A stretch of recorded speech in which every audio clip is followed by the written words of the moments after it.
Infelizmente, esse mês nós perdemos Charlie Kirk, que foi um jovem tão ou mais relevante nos Estados Unidos quanto o Nicholas no Brasil. A comparação dos dois é justa porque ambos são jovens, brilhantes, articulados e convictos em seus ideais.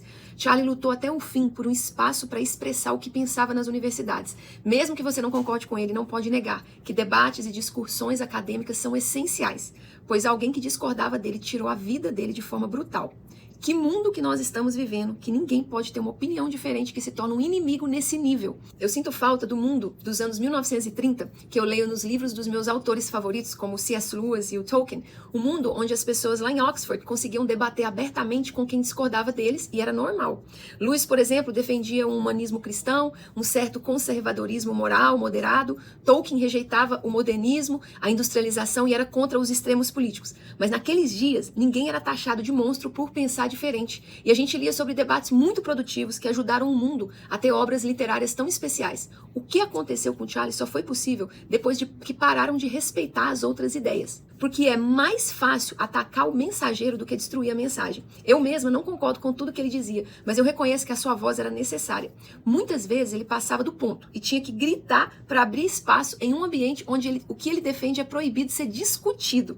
Segundo pesquisas, 80% das universidades, isso inclui Harvard, Yale, se declaram de esquerda porque a maior parte dos professores são de esquerda. Ou seja, reina só um lado. Isso não significa que todos esses professores sejam monstros, como alguns ditadores de esquerda. Eu mesma tive o privilégio de aprender com pessoas brilhantes que eram professores em Harvard, porque na antiga empresa que eu trabalhava, eu atendia alguns deles. Um dos meus favoritos era um professor da universidade de governo, na Harvard, né? E ele era um democrata moderado, com quem eu concordei em alguns pontos, discordei em outros, mas independente disso, a gente teve conversas respeitosas e agradáveis.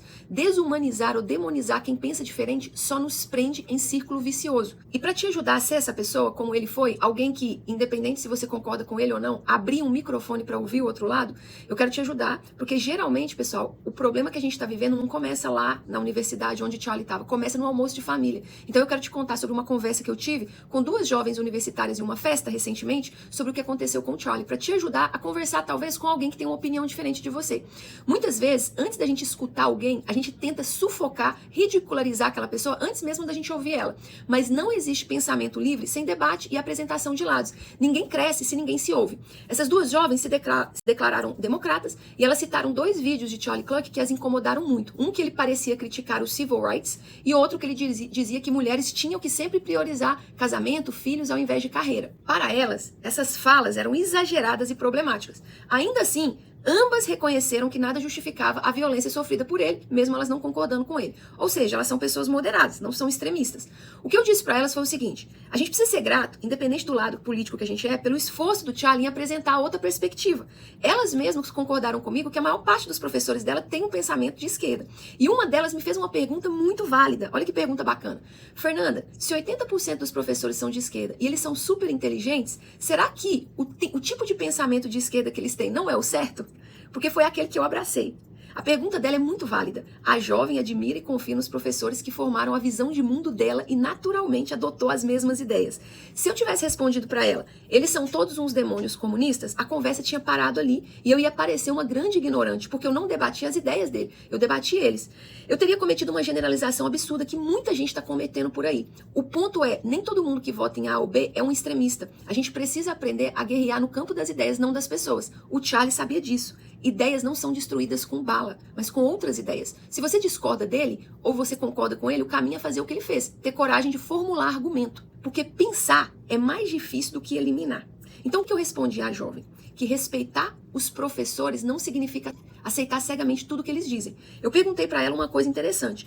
Como que você sabe se todas as ideias são boas e como que você formou a sua convicção ouvindo só um lado?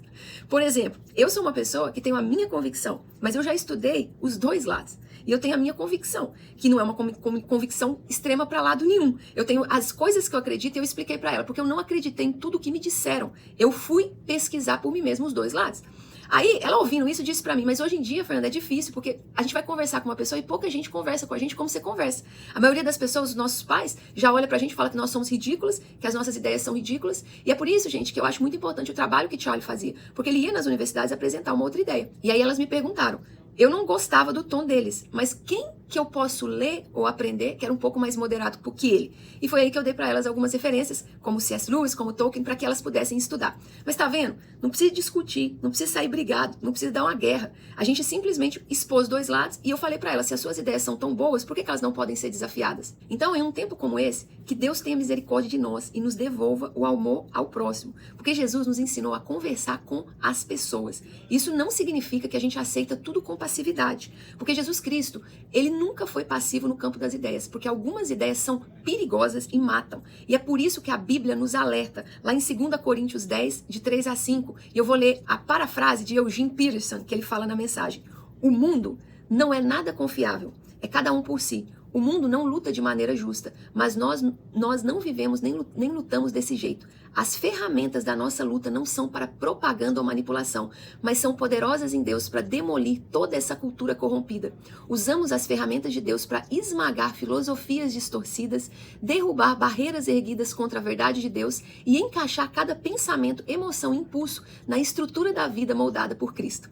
Ideias políticas podem e devem ser discutidas. Elas nos ajudam a organizar a sociedade, mas não vale a pena brigar tanto por algo passageiro, porque no fim, só Deus transforma o coração de forma eterna.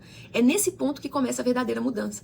Que Deus conforte a família de Charlie e nos devolva a capacidade de dialogar. Tenha empatia e misericórdia com quem pensa diferente de você. Em vez de atacar, aprenda a desenvolver seus argumentos, fortaleça as suas ideias e mantenha o respeito nas conversas, mesmo diante da discordância. Cuidado com o extremismo, porque ele mata.